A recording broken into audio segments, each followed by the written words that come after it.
అందరికీ నమస్కారం. Welcome to it's you TV. నేను త్రిపుర. ఈరోజు మనతో ఉన్నారు ప్రముఖ ఆధ్యాత్మికవేత్త, జ్యోతిష పండితులు చిర్రావూరి అనంత శర్మ గారు.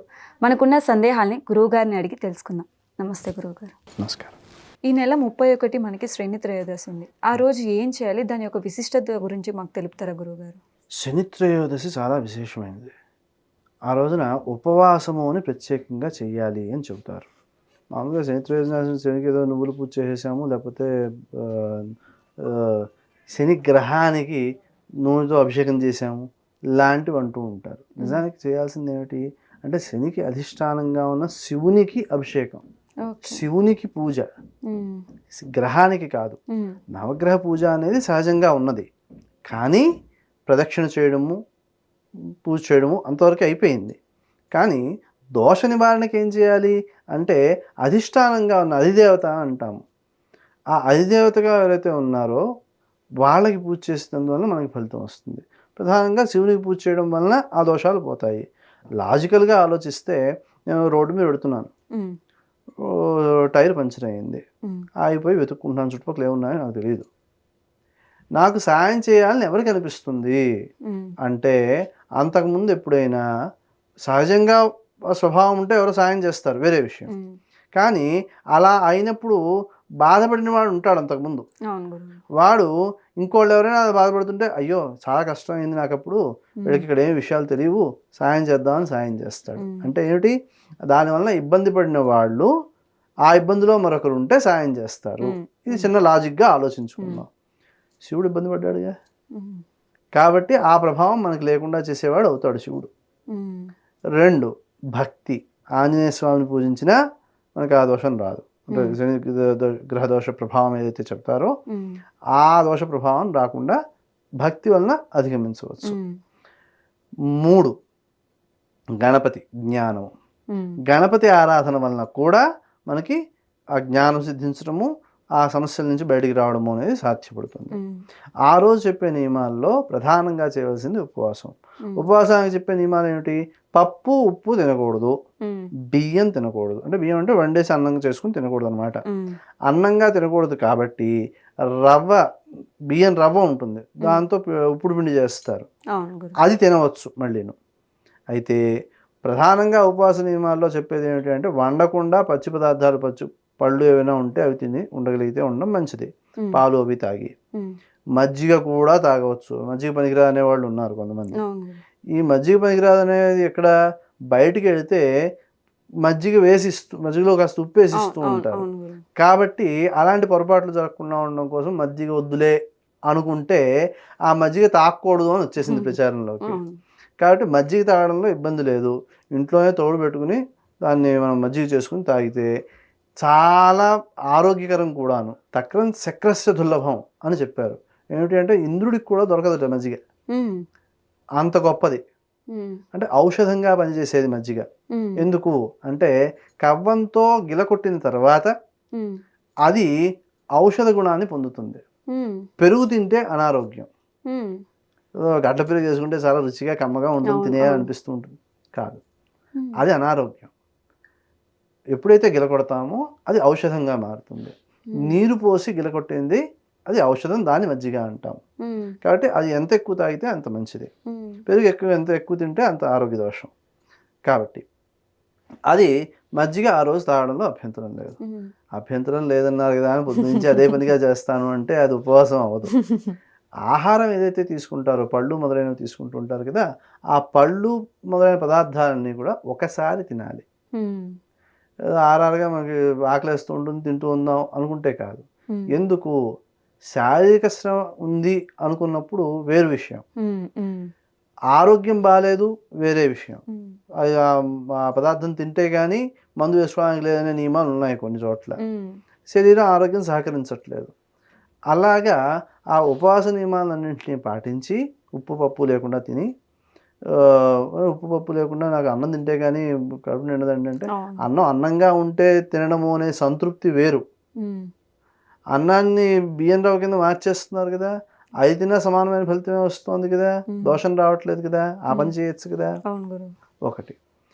ఈ పదార్థం ఎందుకు తక్కువ తినాలి, ఎక్కువ ఎందుకు తినకూడదు, 2 పూట్ల ఎందుకు తినకూడదు, ఒక పూట ఎందుకు తినాలి నియమాలు మాట్లాడుకున్నప్పుడు భగవంతుని మీద దృష్టి ఉండాలంటే కడుపు పూర్తిగా నిండకూడదు, అలా అని కడుపు ఆకలితోనూ ఉండకూడదు.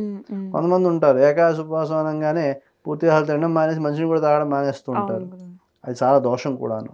మంచినీళ్ళు కూడా తాగకుండా దానికి వేరే సన్యాసులకు తప్ప, అది నిర్జల ఏకాదశి అంటారు దాన్ని, ఆ ఏకాదశి వ్రతం.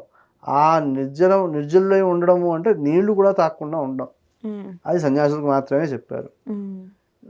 గృహస్థులు ఎవరైతే ఉన్నారో వాళ్ళు అలా ఉండడం చాలా దోషం.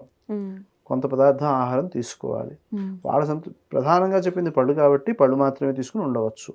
అది కూడా ఉదయం కానీ రాత్రి కానీ ఏది వాళ్ళకి సౌకర్యంగా అనిపిస్తే దాన్ని బట్టి చేయొచ్చు. మధ్య మధ్యలో తాగడం అభ్యంతరకరం కాదు. అలా అదే పనిగా తాగే పని కాదు. ఎందుకు, దీని మీద దృష్టి ఉంటే పూజ ఏం సాగుతుంది, జపం ఏం సాగుతుంది. కాబట్టి ఆ రోజంతా జపం చేసుకోవడం అనేది ప్రధానంగా అక్కడ చెప్పబడేది. శని త్రయోదశి నాడైనా సరే చేయవలసింది ఏమిటి అంటే శివునికి పూజ చేయడం. దేంతో చేయాలి అంటే నల్ల నువ్వులతో చేయాలి. నల్ల నువ్వులతో పూజ చేసి బెల్లం నివేదన చేసి ఆ నువ్వులు ఆవుకు పెట్టేసేయాలి. ఇది చేయడం వలన ఏమవుతుంది, ఇది చేసేటప్పుడు ఏం చేయాలి అంటే శివుని యొక్క నామాలు, రుద్రము లేకపోతే రుద్ర నామాలు, నామావళి అని ఉంటుంది, ఆ నామాలతో పూజ చేయడమో చేస్తే మనకి ఆ సమానమైన ఫలితం వస్తుంది. ఇది చేయడం వల్ల ఏమిటి విశేషము అంటే దోషాలు నివారించబడతాయి, అలాగే ప్రమాదాలు నివారించబడతాయి, ఆరోగ్యం సిద్ధిస్తుంది, ఆయుర్దాయం పెరుగుతుంది, కోరికలు తీరుతాయి, విశేషమైన పుణ్యం వస్తుంది, అపమృత్యువులు తొలగడం ప్రధానంగా చెప్పవలసి వస్తే. ఈ అపమృత్యు దోషాలు పోవడం కోసం ఏదైతే మనం హోమం చేస్తామో, మృత్యుంజయ హోమం చేస్తామో అందులో నువ్వులు వాడతారు. అలాగే మనకి గాథలు కూడా కొన్ని ఉన్నాయి. అందులో ఏమిటి అంటే ఆ తిలలతోనే, నువ్వులతోనే ఒక బొమ్మను తయారు చేస్తారనమాట. ఆ నువ్వుల తర్వాత దానం చేస్తారు. ఏమిటి అంటే ఈ ఆరోగ్య దోషం పోవడం కోసం దానం తీసుకునేవాడు ఎవరైనా వస్తే వాళ్ళకి దానం ఇస్తారు. ఆ దానం తీసుకునేవాడికి ఏదో ఇచ్చాం కదా అని ఇవ్వడం కాదు, నువ్వులు దానం చేసేటప్పుడు ఖచ్చితంగా దాంట్లో కొంత బంగారం వేయాలి. ఏమండి ఈ కాలంలో బంగారం ఎక్కడ వేస్తామండి, అయ్యా నీ ప్రాణం కాపాడబడుతుంటే ఇంకో 10 కిలోలు బంగారం సంపాదించుకోగలమేమో, ఎవరికి తెలుసు, రేపు పొద్దున్న జాతకం బాగుపడితే. ఈ రోజు నేనేమి లక్షలు పోసి దానం చేసేమనట్లేదు, కనీసం గురువు ఇంత బంగారం అయినా దానం చేయాలి. అలా దానం చేయడానికి పెద్ద ఎక్కువేం అవ్వదు, 2-3 వేలు, అంత కూడా చేయలేమండి. సరే పోనీ దానికి బదులుగా గంధం చెక్కలు ఒక 2 కలిపిస్తే అది కూడా ఆ ప్రభావాన్ని ఇస్తుంది. లేని చోట అయితేనే, ఉండి చేయకపోవడం మంచిది కాదు. చాలామంది ఉంటారు, ఏమండి ఒకసారి అడుగుతాను చిన్న మాట, ఓ సెలూన్ షాప్కి వెళ్ళారండి, పెడితే మామూలు చిన్న చిన్న వాటిలో అయితే 100-200 కనీసం తీసుకుంటారు వాళ్ళు. ఆ 200 కొంచెం పార్లర్ అనే పేరుతో నడిపేవాళ్ళు లేకపోతే ప్రత్యేకమైన శ్రద్ధతో చూసేవాడు కనీసం 600-500 దగ్గర నుంచో ఉంటుంది. ఇంకాస్త గట్టిగా పెడితే 2000-3000, దానికి ఏమీ పరిమితి ఏమీ లేదు, ఏ సర్వీస్ చేయించుకున్నావో దాన్ని బట్టి. కనీసం అక్కడ షాపుల్లో ఇచ్చేవాడికి కూడా ఇవ్వలేనంత స్థితిలో ఉన్నారా పూజ చేయించుకున్న తర్వాత? ఆ దానం చేసినందువల్ల నువ్వు అనుభవ యోగ్యతను పెంచుకుంటున్నావు. దానం లేనిదినం దుర్దినము అని చెప్పారు. కాబట్టి ఆ రోజు ఏకాదశి నాడు ఏదైతే మనం ద్వాదశి నాడు మళ్ళీ పాలన చేయాలి అంటే బ్రాహ్మణుడికి భోజనం కానీ స్వయంపాకం కానీ ఏర్పాటు చేసిన తర్వాత మనం తీసుకోవాలని చెప్తారు. అలాగా ఈ శని త్రయోదశి నాడు కూడా ఉపవాసం ఉండడము, రాత్రి స్వయంపాకం దానం ఇవ్వడము, ఆ తర్వాత ఆహారం తీసుకోవడము, ఇలాగా నియమాన్ని మనం అనుసరించవచ్చు. అయితే శని త్రయోదశి అని ప్రత్యేకించి అక్కడ చెప్పారు కాబట్టి గ్రహ సంబంధమైన దోష నివారణకు అది బాగా ఉపయోగపడే కార్యక్రమం ఆ రోజున చేసేది. కాబట్టి ఆ నువ్వులతో పూజ చేయడం అనేది చాలా విశేషము. అలాగే మనకి శక్తి ఏకాదశి అని మొన్న వచ్చింది. ఏమిటంటే 6 రకాలుగా ఈ నువ్వుల్ని వినియోగించడం. ఎలాగా అంటే స్నానం చేసేటప్పుడు నీళ్ళలో కాస్త నువ్వులు వేసుకోవడం, ఆహారం తీసుకునేటప్పుడు దాంట్లో కాస్త నువ్వులు వేసుకోవడం, నివేదన చేయడానికి పదార్థం చేసేటప్పుడు దాంట్లో కాస్త నువ్వులు వేయడము, ఇలాగ 6 రకాలుగా ఆ నువ్వుల్ని వినియోగించడం అనమాట. అలాగా దోష నివారణకు చెప్పబడిన విషయాలు ఇవన్నీ. ఎందుకు అంటే ఈ నువ్వుల్లో ఉండే పదార్థం ఏం చేస్తుంది అంటే ఎముకల మధ్య ఉన్న మజ్జ అంటారు, అది కొంత నూనె జిడ్డుకి సంబంధించిన లక్షణం ఉన్నది. ఆ బలం పెంచుతుంది. నువ్వులు అనే పదార్థం ఆ బలాన్ని పెంచుతుంది. అది దానం చేయడం వలన, దాంతో హోమం చేయడం వలన, ఈ 6 హోమం కూడా ఉంది. చేయడం వలన మనకి ఆ ప్రయోజనం కలుగుతుంది. ఏమిటి, శరీరంలో సాల్ట్స్ లేవు, హాస్పిటల్లో ఐసీయూలో ఉన్నారు, వాళ్ళకి ఏ పదార్థం ఇవ్వడానికి వీలు లేదు బయట నుంచి. కానీ వాళ్ళ శరీరంలో ఏ పదార్థం అయితే లోపించిందో ఆ పదార్థానికి సంబంధించిన మూలికను తీసుకుని, మూలం మూలికే కదా, కాబట్టి మూలికను తీసుకుని హోమం చేస్తే వాళ్ళు లేచి కూర్చుంటారు. కాబట్టి అంత విశేషం ఉంటుంది హోమం చేస్తే. అలాగా ఈ శని త్రయోదశి నాడు ఈ నువ్వులతో పూజ చేయడము, నువ్వుల్ని ఆహారంగా స్వీకరించడము, ఇవన్నీ కూడా చెప్పడం జరిగింది. కాబట్టి ఆ రోజు ఆ కార్యక్రమాలన్నీ చేసి శివుని యొక్క ఆరాధన, విశేషంగా అరుణాచల శివ అనే మంత్రాన్ని చేసుకోవడం. ఈ అరుణాచల శివ అనే మంత్రాన్ని చేసుకోవడం వలన కొన్ని వేల రెట్లు ఫలితం వస్తుంది మామూలుగా పంచాక్షరి చేసిన దానికంటేను అనే విషయాన్ని చెప్పారు. మరి పంచాక్షరికి ఉపదేశం అవసరం, దీనికి అవసరం లేదు. దీనికి ఫలితం ఎక్కువ వస్తుంది కాబట్టి అలాగే శివనామాన్ని ఆ రోజంతా చేసుకుంటూ ఉండగలిగితే మంచిది. ప్రధానంగా స్త్రీలైనా పురుషులైనా సరే ఓంకారాన్ని విడిచిపెట్టడమే ఉత్తమం. ఓంకారంతో చేయకూడదు, శ్రీకారంతో చేయవచ్చు, లేదా నమశివాయ అనుకోవడంలో అభ్యంతరం లేదు. అరుణాచల శివ అనుకోమన్నాం కదా అని చెప్పి దానికి ముందర ఓంకారం తగిలిస్తాము అంటే అది కరెక్ట్ కాదు. అరుణాచల శివ అనుకుంటూ ఉండడమే.